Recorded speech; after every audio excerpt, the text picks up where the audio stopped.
नमस्कार दोस्तों, recently DRDO ने भारत की पहली नेवल एंटी शिप मिसाइल को टेस्ट किया है, जो कि अभी तक भारत के पास में अवेलेबल नहीं थी और हमें नॉर्वे और यूनाइटेड स्टेट्स ऑफ अमेरिका से इंपोर्ट करनी पड़ती थी। साथ में इसके अंदर मैन इन लूप टेक्नोलॉजी, जो कि अभी तक किसी भी मिसाइल के अंदर अवेलेबल नहीं थी, उस टेक्नोलॉजी को भी टेस्ट किया गया है। ये टेस्ट हुआ है चंदीपुर उड़ीसा के अंदर। इस मिसाइल को टेस्ट किया गया है सीकिंग 42B हेलीकॉप्टर के जरिए। तो दोस्तों सवाल उठता है कि ये मिसाइल क्या है, इसमें क्या खास है और मैन इन लूप टेक्नोलॉजी के अंदर ऐसा क्या खास है कि अभी लगभग हर न्यूज़पेपर की हेडलाइन पे यही बात छाई हुई है। तो इन सारी चीज़ों को मैं शुभलिंग चौहान डिटेल में आप लोगों के साथ में चर्चा करूंगा, पर उसके पहले आप लोग मेरे साथ में SRC10 टेलीग्राम ग्रुप के ऊपर जुड़ सकते हो। मेरे क्लास की अपडेट पीपीटी पीडीएफ सब कुछ आपको मिल जाएगी। यूपीएससी सीएससी की तैयारी करना है, इंडिया के टॉप एजुकेटर से ऑफलाइन क्लास के अंदर पढ़ना है, आप लोगों के पास में अच्छा मौका है। अनअकैडमी अब केवल ऑनलाइन ही रहा है, अनअकैडमी ऑफलाइन भी आ चुका है। हमारे सेंटर्स ऑलरेडी खोले जा चुके हैं। अगर आप करंट अफेयर्स की मैगजीन, प्रीवियस ईयर के क्वेश्चन, प्रीलिम्स के मॉक टेस्ट और एनसीईआरटी के नोट्स की समरी, इंडिया ईयरबुक की summary free of cost download करना चाहते हो, नीचे डिस्क्रिप्शन के अंदर मैंने लिंक दी है, वहां से डाउनलोड कर सकते हो। इसके अलावा इस नंबर पर आप डायरेक्ट कॉन्टैक्ट कर सकते हो। चलिए दोस्तों, समझने का प्रयास करते हैं यहाँ पे क्या हुआ है। देखो, एंटी शिप मिसाइल बेसिकली होती क्या है, ऊपर हेलीकॉप्टर या हवाई जहाज से जो मिसाइल छोड़ी जाती है समुद्र के ऊपर चल रही शिप को उड़ाने के लिए, उन्हीं को हम लोग एंटी शिप मिसाइल कहते हैं। भारत के पास में अभी तक इस तरीके की मिसाइल नहीं थी। जब भारत ने यूनाइटेड स्टेट्स ऑफ अमेरिका से MS-60R हेलीकॉप्टर लिया था, तो उसके साथ में NSHML करके एंटी शिप मिसाइल भारत को मिली थी। इस मिसाइल की रेंज 185 किलोमीटर की है और ये जो मिसाइल भारत को मिली थी बेसिकली ये नॉर्वेजियन कंपनी द्वारा डेवलप की गई है। फिर 2018 में डीआरडीओ द्वारा अनाउंस किया गया था कि हम भारत के अंदर ही naval anti ship missile short range develop करेंगे।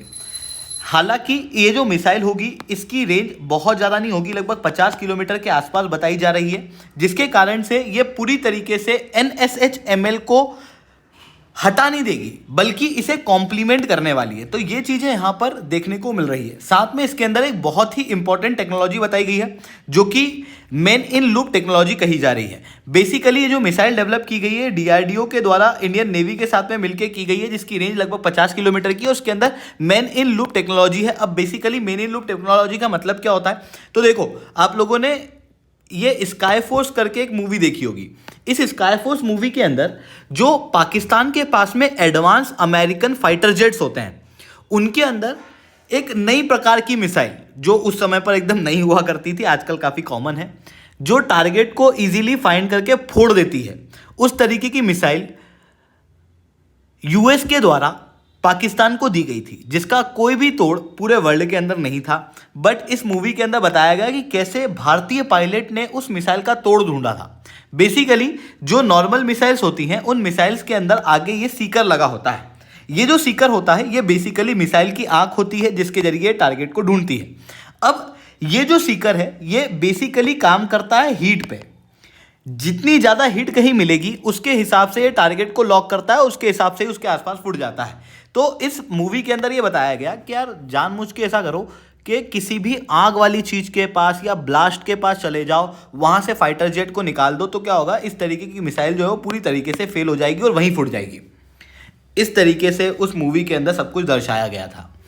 अब इसी मिसाइल का या फिर इसी चीज़ का एक नया तोड़ है, जिसे आप कहते हो मैन इन लूप।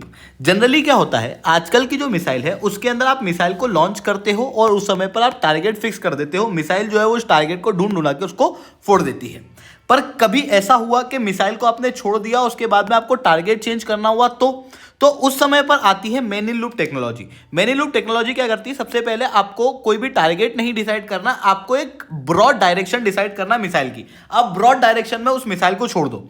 मिसाइल को छोड़ोगे तो मिसाइल के अंदर जो सीकर लगा होता है वो सीकर हाई बैंड फ्रीक्वेंसी पे काम करता है और ये 2 वे इंफॉर्मेशन का ट्रांसमिट करता है। मतलब जिस पायलट ने मिसाइल को छोड़ा है उसके द्वारा भी इंफॉर्मेशन मिसाइल तक जाती है और मिसाइल का सीकर जो चीज़ देख रहा है उससे पायलट तक भी इंफॉर्मेशन जाती है। ऐसा 2 वे डाटा लिंक यहाँ पर देखने को मिलता है। अब रास्ते में जब मिसाइल टारगेट के क्लोज आई, उस समय पर आपको लग रहा है कि अरे नहीं ये टारगेट नहीं बल्कि इस टारगेट को हिट करना है, तो ये उस टारगेट को चेंज कर सकती है। इवन इतना प्रिसीजन है कि छोटा से छोटा हिडन टारगेट भी कहीं दूर हो तो उसे भी ये ढूंढ के फोड़ देती है। इस तरीके की चीज देखने को मिलती है। इसके अलावा इसके अंदर दो मोड है, एक है लॉफ्टिंग मोड और एक है सी स्कीमिंग मोड। सी स्कीमिंग मोड मतलब क्या होता है, समुद्र के पैरेलली मिसाइल चलती है जिसके कारण से दुश्मन की शिप में लगे हुए रडार इसे इजीली डिटेक्ट नहीं कर पाते। साथ में इसके अंदर टर्मिनल फेज गाइडेंस भी देखने को मिलता है। अब अगर इस मिसाइल के अंदर ऐसा हो रहा है कि भाई रास्ते में जो टारगेट है उसे आप चेंज कर सकते हो, तो उसके लिए एक नए प्रकार के नेविगेशन की ज़रूरत होती है जिसे इसकी मिसाइल के अंदर लगाया गया है, जिसका नाम है fibre optic gyroscope based inertial navigation system, जो कि मिड कोर्स के अंदर गाइडेंस को चेंज करने में मदद करता है। साथ में electromechanical actuator and jet vane control जो है वो मैन्युअरेबिलिटी को और ज़्यादा बेहतर बनाता है इस मिसाइल की। साथ में रेडियो अल्टीमीटर लो एल्टीट्यूड के लिए इस मिसाइल के अंदर डाला गया है। साथ में इस मिसाइल की एक्यूरेसी बहुत पिन पॉइंट है, छोटे से छोटी जगह को ढूंढ के ये फोड़ सकता है। 50 किलोमीटर की इसकी रेंज है और इस मिसाइल को ALH Mark 3 helicopter, MS-60R helicopter और सी किंग के ऊपर लगाया जा सकता है। हालांकि DRDO ने केवल इसी मिसाइल के ऊपर काम नहीं करना है, बल्कि 50 किलोमीटर की रेंज आप सब जानते हो कम है और इस रेंज को आने वाले समय में बढ़ाना होगा, जिसके लिए naval anti ship missile medium range के ऊपर भी DRDO द्वारा काम किया जा रहा है। और DRDO जब इसके ऊपर काम कर रहा है तो रिसेंटली जो भारत के अंदर एक एग्जीबिशन हुआ था उस समय पर भी ये NASM MR करके जो मिसाइल है उसे बताया गया था और इधर मिसाइल को एक फाइटर जेट के अंदर लगाया गया था। एक बार ये वाली मिसाइल भी डेवलप हो जाए उसके बाद में हम और रेंज को बढ़ाएंगे और इसे लॉन्ग रेंज तक लेके जाएंगे, जिसकी वजह से हमारी जो इंपोर्ट डिपेंडेंसी है पहला तो वो कम होगी, साथ में इंडियन ओशन के अंदर जो भारत की ओवरऑल पावर है उसको बढ़ाने में भी ये मिसाइल भारत की बहुत ज़्यादा मदद करने वाली है। तो ये चीज़ें हम लोग को यहाँ पर देखने को मिल रही है। आई होप ये सारी बातें आपको समझ में आई होंगी। लेक्चर अच्छा लगा हो तो लाइक करना, लेक्चर बहुत अच्छा लगा हो नीचे SRC10 कमेंट करना। UPSC CSE की तैयारी करना, इंडिया के टॉप एजुकेटर से ऑफलाइन क्लास के अंदर पढ़ना है। आप लोगों के पास में अच्छा मौका है। अनअकैडमी अब केवल ऑनलाइन ही रहा है, अनअकैडमी अब ऑफलाइन भी आ चुका है। हमारे सेंटर्स ऑलरेडी खोले जा चुके हैं। मंथली करंट अफेयर्स की मैगजीन अगर आपको डाउनलोड करना है, प्रीवियस ईयर के क्वेश्चन अगर आपको डाउनलोड करना है, प्रीलिम्स के मॉक टेस्ट और NCERT के नोट्स की समरी और इंडिया ईयरबुक की समरी, तो नीचे डिस्क्रिप्शन के अंदर मैंने लिंक दी हुई है, वहाँ से आप डाउनलोड कर सकते हो। इसके अलावा अगर आप अनअकैडमी पे हमारे जो टॉप एजुकेटर पढ़ा रहे हैं उनके साथ में ऑफलाइन क्लासेस के अंदर जुड़ना चाहते हो तो आप इस नंबर पे डायरेक्ट कॉल कर सकते हो, जिसके बाद हमारी टीम जो है वो आपको कंप्लीट गाइडेंस देगी। ठीक है दोस्तों, आज के लिए that's all for my side. जय हिंद, जय भारत।